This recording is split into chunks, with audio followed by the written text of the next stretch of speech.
नमस्कार दोस्तों, स्वागत है एक बार फिर आपका हिंदी मार्गदर्शन XYZ में। तो हम आज भक्ति काल को देखेंगे। भक्ति काल यानी भक्ति की परंपरा कहाँ से शुरू हुई, कैसे इसका विकास हुआ, इसके बारे में हम देखेंगे। तो सबसे पहले हम देखते हैं भक्ति की जो उत्पत्ति हुई दक्षिण भारत में मानी जाती है। दक्षिण भारत से ही राघवानंद जो थे उनके मन में विचार आया कि इस भक्ति का प्रचार उत्तर भारत में किया जाए। फिर उनके जो शिष्य थे रामानंद, उन्होंने दक्षिण से उत्तर में भक्ति का प्रचार किया। उन्हीं से ही भक्ति का जो विकास हुआ दक्षिण से उत्तर में, उन्हीं से माना जाता है। रामानंद जो थे राम भक्त थे, उन्होंने राम के स्वरूप का वर्णन किया है। ठीक, तो हम देखें पहले दक्षिण में कैसे कैसे इसका विकास हुआ। तो अगर आप इस चैनल पर नए हैं तो सबसे पहले इस चैनल को सब्सक्राइब और लाइक कर दें और बेल आइकन ज़रूर दबाएं, जिससे जो भी वीडियो अपलोड करें उसकी सूचना आप सभी को मिल जाए। तो देखते हैं।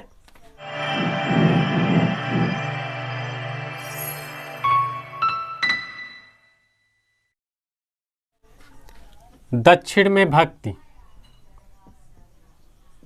दक्षिण भक्ति यहाँ कैसे विकास हुआ। तो दक्षिण में भक्ति दो तरह की थी, यानी दो प्रकार की थी। एक जो थी विष्णु भक्ति थी। विष्णु, जो विष्णु की पूजा करते थे, विष्णु भक्ति, यहाँ विष्णु केवल दे। और यहाँ जो दूसरा था शिव भक्त थे, शिव की पूजा होती थी। ठीक, तो जो विष्णु भक्त थे उन्हें हम अलवार कहते थे। अलवार ये चर्चित संप्रदाय था, अलवार। फिर शिव भक्त को नयनार कहते थे। नयनार, यहाँ ध्यान दीजिएगा। और फिर अलवारों की संख्या कितनी थी, यहाँ से प्रश्न बनता है। अलवारों की संख्या 12। संख्या अगर पूछे, और पूछा भी गया है, संख्या 12 है। और नयनार की संख्या पूछा नहीं गया है, पूछ सकता है, ये इम्पॉर्टेंट है, 63 है। ठीक, तो हमने देखा दक्षिण में भक्ति दो तरह की थी। एक विष्णु भक्त थे, एक शिव भक्त। विष्णु भक्त को अलवार कहते थे और शिव भक्त को नयनार। और संख्या अगर पूछा, ये पूछा गया है, ये पूछा गया है। इसकी संख्या, अलवारों की संख्या 12 है और नयनार की संख्या अभी पूछी नहीं गई है, तो इसलिए इसके चांस अधिक है, ये इम्पॉर्टेंट है। ठीक, अब हम आगे इसमें देखेंगे। ये तो दक्षिण भारत की भक्ति देख रहे हैं। तो इसके अंतर्गत कितने भक्त आए हैं उनके बारे में देख लें। सबसे महत्वपूर्ण जो संप्रदाय था अलवार था। अलवार, इसकी संख्या 12।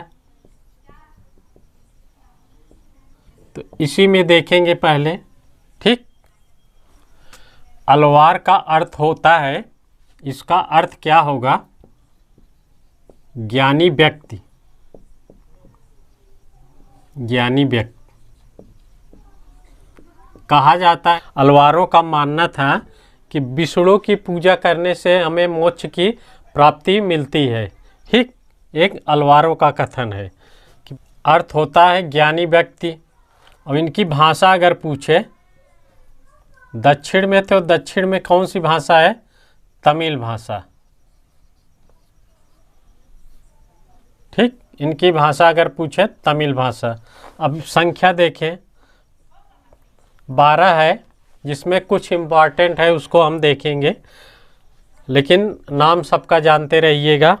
पहला है पोएगई, दूसरा भुत्तार, तीसरा पेयलवार वार, चौथा तिरुमली राय, तिरुमली राय, राय। पांचवा नामनालवार,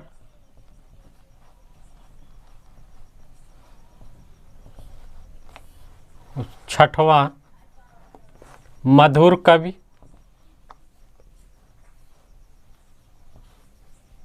सातवां कुलशेखर,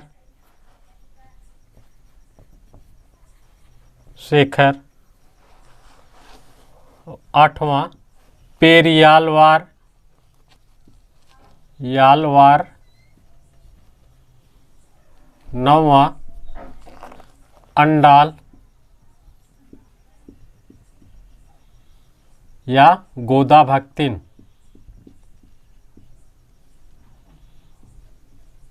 भक्तिन। अंडाल जो थी इसमें एक केवल 12 में एक ही महिला थी। यह कौन है? महिला कवयित्री थी, इसको याद रखिएगा। कौन? अंडाल। इसे गोदा भक्तिन भी कहते हैं दक्षिण में। इसे दक्षिण की मीरा, दक्षिण की मीरा इन्हीं को कहा जाता है। दक्षिण की मीरा। अंडाल यानी गोदा भक्तिन को महिला थी, इन्हें दक्षिण की मीरा कहा जाता है। इन्होंने कहा कि हमें स्वप्न हमें आया कि हमारी शादी विष्णु से हो गई है, तो इसलिए ये कृष्ण की दीवानी हो गई थी। ठीक, इसीलिए इन्हें दक्षिण की मीरा कहा जाता है। फिर 10वां तोंडर दिप्पोर,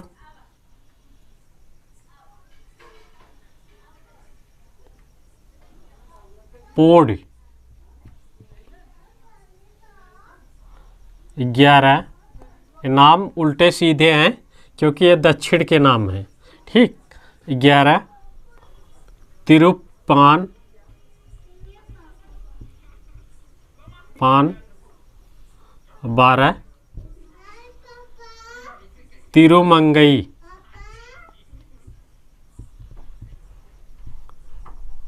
ये 12 हो गए। ठीक, पोयगई, भुत्तार, पेयलवार, तिरुमलिराई, नामनालवार,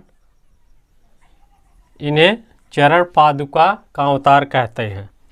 राम की चरण पादुका का अवतार, चरण पादुका यानी पैर की जो पहना जाता है खड़ाऊ, उसे चरण पादुका का अवतार। मधुर कवि कुलशेखर, ये इम्पॉर्टेंट है तीनों।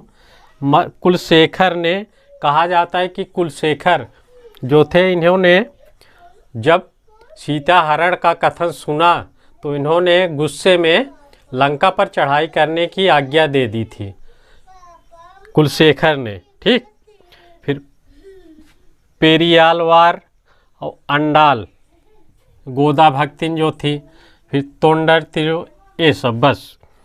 केवल इसमें जो इम्पोर्टेंट है 5, 6, 7 और 9, इसको तीनों या चारों याद रखिएगा। यहाँ से प्रश्न बनते हैं, पूछे जाते हैं। फिर इसमें थोड़ा थोड़ा देख लें।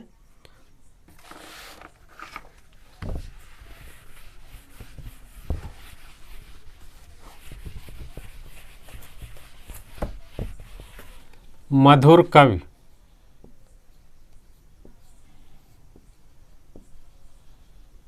कवि इनके बारे में देखें, इनकी रचनाएं देख लें। पहली रचना पेरियालवार,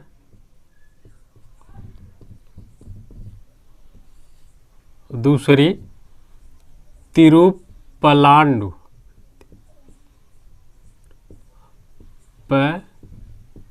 पलांडु। ठीक, इनकी 2 रचनाएं हैं मधुकर कवि की, पेरियालवार और तिरुपलांडु। ये जो है विष्णुचित्त है, विष्णु चित्त। बस इनके 2 रचनाएं हैं। फिर आगे हम कुलशेखर को देखें। कुलशेखर, जिन्होंने सीताहरण का कथन सुनकर लंका पर चढ़ाई करने की आज्ञा दी थी। ये विष्णु के भक्त इसलिए बने क्योंकि इनकी जो पत्नी थी वो विष्णु भक्त थी। उसी से प्रभावित होकर कुलशेखर भी विष्णु भक्त हो गए। तभी से वे विष्णु की पूजा करने लगे। और जब सीताहरण का कथन सुना, यानी राम के जब सीताहरण कथन सुना तो लंका पर चढ़ाई करने की आज्ञा दे दी थी। इनकी कुछ रचनाएं हैं। तो पहली रचना पेरुमाल। पेरुमाल तिरुमोल मोल, एक ही रचना चर्चित हुई है, तो यही है पेरुमाल तिरुमोल। इसे पेयमाल भी कहते हैं, पेयमाल। इसमें क्या है, इसमें कौशल्या के द्वारा गाए गए लोरिक, यानी जो बच्चों को सुलाते समय गाए जाते हैं लोरी, उसका उल्लेख किया गया है। यानी कौशल्या के लोरी हैं।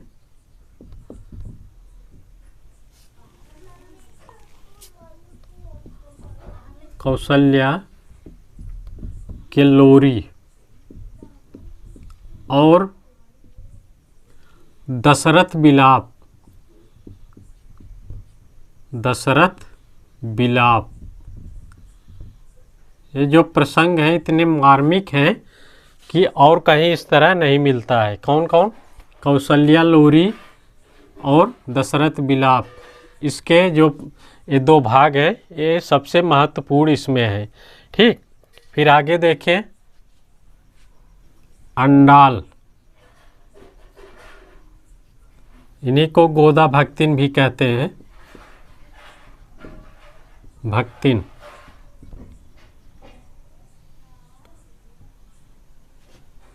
तो इनके बारे में देखें। कहा जाता है कि ये दक्षिण की मीरा। कई प्रश्न बन गया तो दक्षिण की मीरा इन्हीं को कहा जाता है। ठीक, इनका एक कथन है। इन्होंने कहा कि अब मैं पूर्ण यौवन को प्राप्त हूँ।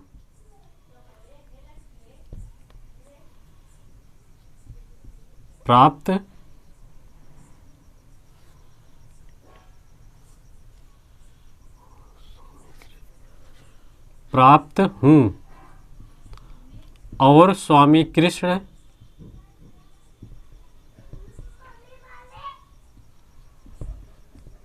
के अतिरिक्त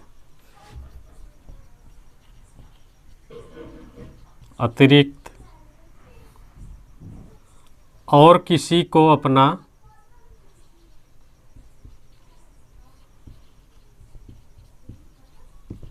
पति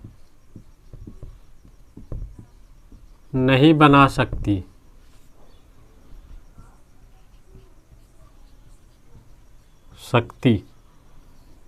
ये कथन किसका है?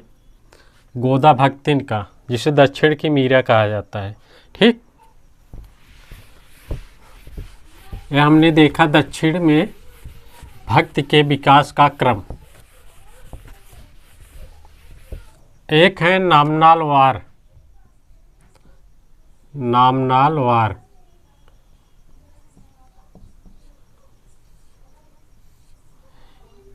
ये उच्च कोट के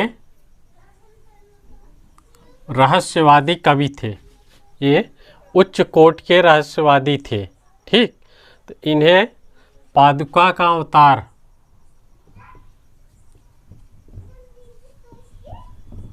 अवतार कहा जाता था। ठीक, इन्हें एक नाम से और जानते हैं, सठकोप। सठकोप, इसी नाम से भी जाने जाते हैं। नामनाल वार को षटकोप भी कहते थे। ये पादुका के अवतार थे। इनकी कुछ रचनाएं हैं जो महत्वपूर्ण हैं। तो पहली रचना देखें तो पहली रचना है तिरुवैमोल। तिरुवैमोल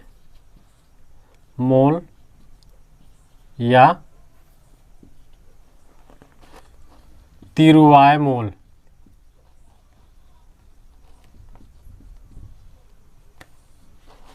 दूसरी रचना तिरुविरुत्तम।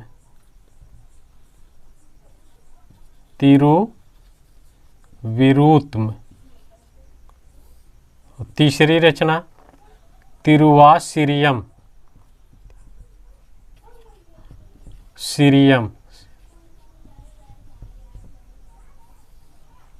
चौथी रचना पेरियतुरु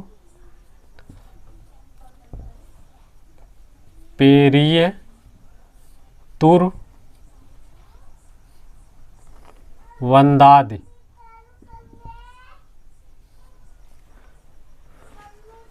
ये जो 4 रचनाएं हैं इसे क्या कहते हैं? इन चारों रचनाओं को चतुर्वेद कहा जाता था। चतुर्वेद, इसको याद रखिए। अगर पूछ लिया कभी चतुर्वेद कौन कौन सी रचना है, तिरुवैमोल या तिरुवायमोल, तिरुविरुत्तम, तिरुवासिरियम, पेरियतुरवदादि। ये कठिन है लेकिन 2-4 बार पढ़ेंगे, इसको लिखेंगे तो याद हो जाएगा। तो इसी को चतुर्वेद कहा जाता था। नामनाल वार की ये रचना है, अर्थात षटकोप की। ठीक, तो हमने अभी दक्षिण भारत के भक्ति का विकास क्रम देखा। फिर दक्षिण से जब उत्तर में आया ये भक्ति, इसे रामानंद ने शुरू किया। तो उनके बारे में हम देखेंगे। जो दक्षिण से उत्तर में आया उसके विकास क्रम को देखेंगे, अर्थात राम के विकास का। जो विष्णु के अवतार राम थे उनके रूप का वर्णन करेंगे। इसके पहले हमने कृष्ण के स्वरूप का वर्णन किया, फिर अब राम के स्वरूप का वर्णन करेंगे। इसमें देखेंगे कौन कवि आते हैं, उनकी क्या रचनाएं, उन्होंने क्या साहित्य में योगदान दिया। ठीक, तो ये सब हम अगले टॉपिक में देखेंगे। तब तक के लिए नमस्कार।